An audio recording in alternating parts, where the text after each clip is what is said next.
शुभ संध्या बच्चे, आप सभी को स्वागत है हमारे इस कक्षा पर।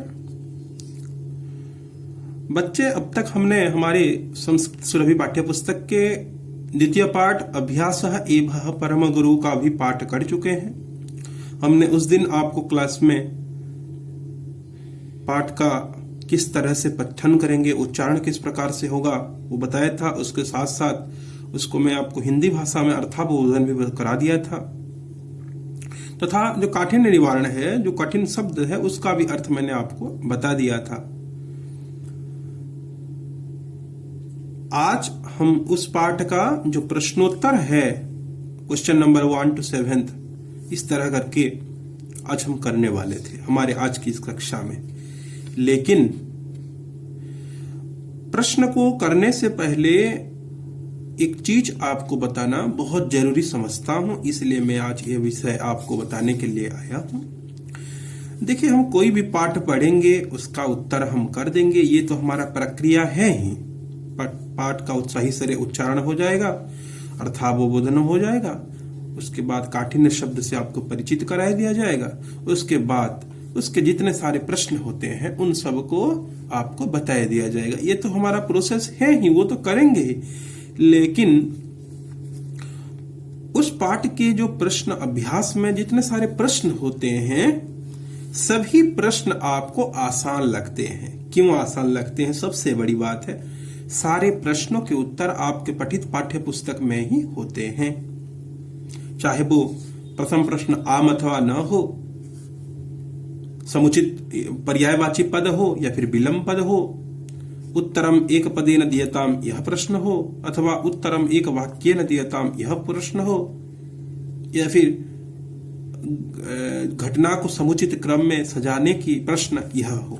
ये सारे प्रश्न आपको किताब से मिल जाते हैं, सिवाय एक प्रकार के प्रश्न की। वो क्या है?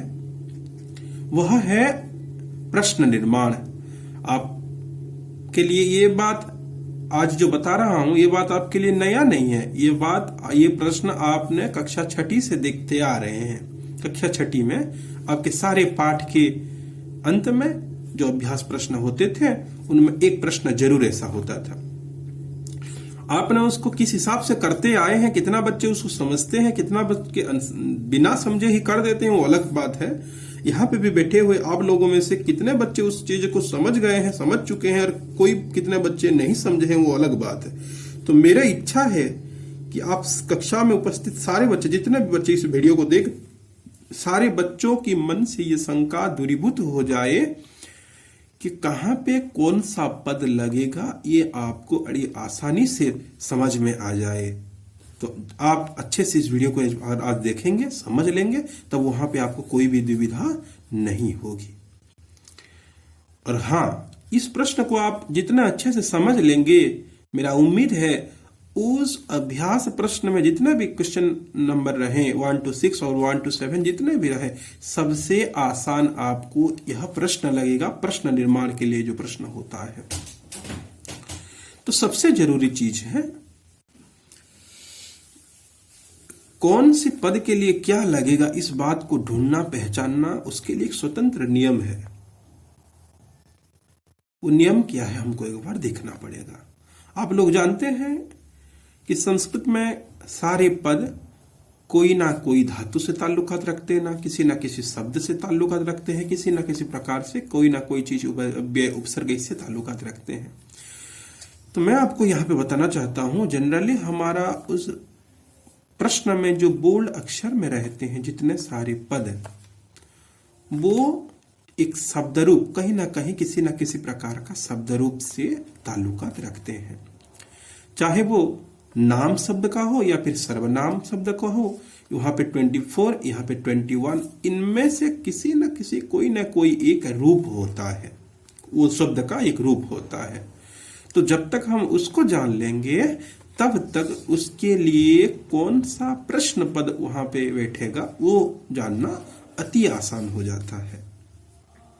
हालांकि आप लोगों के वहां पे ऑप्शन दिया जाता है, कहा, को, काम, या फिर कस्मई, केसवा, केसाम, कस्मात, इस तरह का ऑप्शन रहता है। बगैर ऑप्शन के भी आपको अगर उस तरह का प्रश्न दिया जाए तो आप उसको आसानी से हल कर सकते हैं।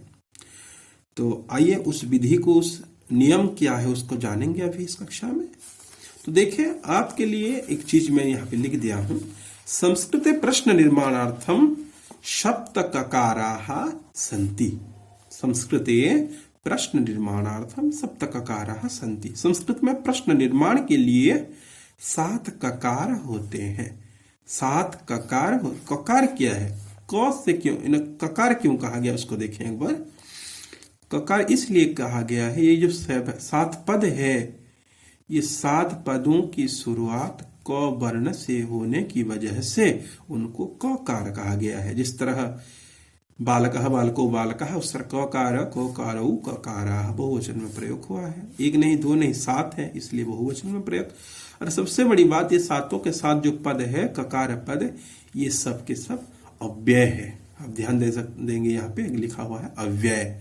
अव्यय क्या है, किसको अव्यय कहते हैं, इसको हम डिटेल्स हमारा इसके बाद हम इस पाठ का जो अभ्यास है वो परम गुरु का प्रश्न के बाद हमारे कक्षा में अव्यय विषय है, उसको हम डिटेल्स उस दिन पढ़ेंगे। लेकिन जनरली मैं यहाँ पे बता देता हूँ आपको थोड़ा सा बस जानकारी के लिए। अव्यय वह है लिंग के परिवर्तन हो जाने के बाद, पदन के परिवर्तन होने पर, विभक्ति के परिवर्तन होने पर, पुरुष के परिवर्तन होने पर, इन सभी में परिवर्तन आता है। लेकिन जिन पद में कभी भी किसी प्रकार की परिस्थिति में बदलाव नहीं आता वह है अव्यय। तो इनमें कभी बदलाव नहीं आता है। तो आइए एक एक करके हम पद को देख लेते हैं। यह है हमारा किम। प्रथम पद है, प्रथम पदम अस्ति किम। किम इत्यस्य का अर्थ है क्या, हिंदी में हम बोलते हैं क्या। इसके लिए हमारे इंग्लिश में भी हम प्रयोग करते हैं व्हाट। उसके बाद द्वितीयम पदम अस्ति कुत्र, अस्य अर्थ है कहां। आप देख सकते हैं कहां। इसके लिए हम पद प्रयोग करते हैं वेयर इंग्लिश में। तृतीयम पदम अस्ति कति। कति इत्यस्य अर्थ है कितना, जब पूछते हैं बहुवचन में कितने, कितना कितने। अस्य कृते आंग्ल भाषायां पदम अस्ति हाउ मेनी। तदनन्तरं चतुर्थम पदम अस्ति कदा। कदा इत्यस्य अर्थः कः, कब। तस्य कृते व्हेन। पुनः पंचमम पद अस्ति कुतः। देखिए यहाँ पे एक तो पद था व्हेर, कहाँ। अस्य अर्थः कुतः, कहाँ से। यहाँ पे व्हेर था, यहाँ पे फ्रॉम व्हेर, कहाँ कहाँ से। थोड़ा सा बस अंतर देखने को मिलता है इनमें।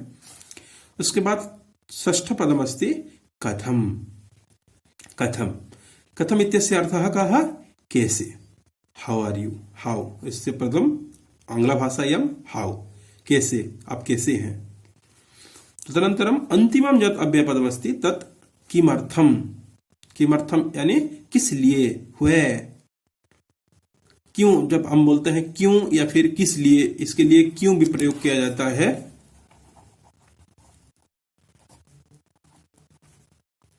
ये दोनों प्रयोग में आता है, क्यों अथवा किस लिए। तो ये हो गया हमारा सप्त ककार। इन 7 ककारों को लेकर हमारा प्रश्न बनता है। जैसे कि उदाहरण मैं आपको बता रहा हूं। मान लीजिए एक प्रश्न है आपके सामने, उसमें लिखा हुआ है अहम षष्ठवादने पठिष्यामि। मैं, इसका अर्थ क्या है, मैं 6 बजे पढ़ूंगा। अहम षष्ठवादने, षष्ठवादने बोल्ड अक्षर मान लीजिए उसको बना दिया गया है, तो वो क्या मेंशन कर रहा है, टाइमिंग के मेंशन कर रहा है। मैं 6 बजे पढ़ूंगा, तो 6 बजे को उत्तर के रूप में प्राप्त करने के लिए 6 बजे षष्ठवादने के स्थान में हम कौन सा पद लगाएंगे, इनमें से कब। मैं कब पढ़ूंगा, तब उत्तर आएगा मैं 6 बजे पढ़ूंगा। ठीक उस तरह पे किम। तुम आम खा रहे हो, तुम आम खा रहे हो। मुझे आम को उत्तर के रूप में प्राप्त करना है, तो मुझे क्या पूछना पड़ेगा, तुम किम खादसी, तुम क्या खा रहे हो। उसके बाद कुत्र, कहाँ। मैं कलकत्ता जा रहा हूं, मैं कलकत्ता जा रहा हूं। यहां पे देख सकते हैं आप कुत्र, कलकत्ता को उत्तर रूप में प्राप्त करने के लिए उत्तर यानी वो मेंशन किया आपके प्लेस को। तो कलकत्ता को उत्तर के रूप में प्राप्त करने के लिए आपको क्या पूछना पड़ेगा, मैं कहाँ जा रहा हूं। तो उत्तर आएगा अहम अहम कुत्र गमिष्यामि जाऊंगा, तो उत्तर आएगा अहम कलकत्ता गमिष्यामि। समझ गए। उसके बाद कति, कति यानी कितना या कितने। आपको पूछा जाएगा आपके पास कितना पेन है, तब जाके आप कितना, आप पेन कितना, तो आपको मैं पूछना पड़ेगा भवतः पार्श्वे कति लेखन्यः सन्ति। कति लेखन्यः, लेखनी स्त्रीलिंग में है, उसका बहुवचन में लेखन्यः, नदी नद्यो नद्यः, लेखनी लेखन्यो लेखन्यः। उसके बाद कदा बता दिया आपको, कुतः कहाँ से, मैं पुरी से आया हूं। तो आप देख सकते हैं यहाँ पे मैं पुरी से, यानी कहाँ, पुरी से उत्तर रूप में प्राप्त करने के लिए पूछना क्या पड़ेगा, कहाँ से। तो आपको यहाँ पे बताऊंगा अहम कुतः आगतवान, मैं कहाँ से आया। समझ गए। 6 नंबर का देखिए, कथम, कैसे। अहम स्वस्थः अस्मि, मैं ठीक हूं। अहम स्वस्थः अस्मि, यहाँ पे स्वस्थ देख रहे हैं, स्वस्थ को उत्तर के रूप में प्राप्त करने के लिए मुझे पूछना पड़ेगा मैं कैसे हूं, तब मैं पूछूंगा अहम कथम अस्मि। समझ गए। अंतिम है किमर्थम, किस लिए या फिर क्यों। आपको मैं पूछूंगा आप इधर किस लिए आए हैं, आप सब इधर किस लिए आए हैं, आप सब इधर क्यों आए हैं।